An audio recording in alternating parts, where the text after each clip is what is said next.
はい、どうぞ。おめでとうご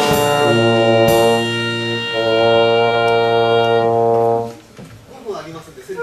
はい、時間があるそうですよ。時間あったら流します。すいません。ですね、今日はバッグパイプのパレードがあるというので、11時半に来て今このイベントの宣伝をですね、一緒にね、今池袋の街を回ってきたんですけど、今僕たちはおやすみアンモナイトっていう映画をですね、作って今渋谷のユーロスペースというところでレートショー公開してるんですけども、いろいろと不景気だとか貧困だとか言われてますけど、そういう、現状を明るく生きて打破していこうということをテーマに映画を作りましたので、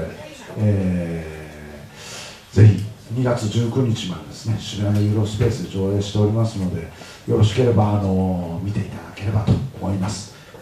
あそこにいらっしゃるですね、バックパイプ奏者の加藤健次郎さんが僕の映画を大変になんか毎回気に入っていただいてまして、インターネットで映画表を書いていただいてるんですけど、これからもですね、皆さんと一緒に音楽とですね、映画の融合を目指してやっていきたいと思いますので、一つよろしくお願いいたします。ありがとうございました。あり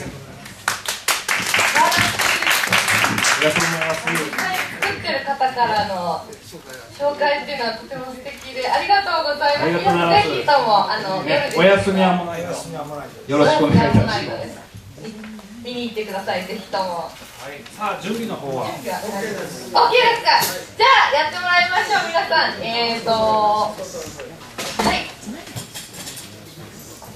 シ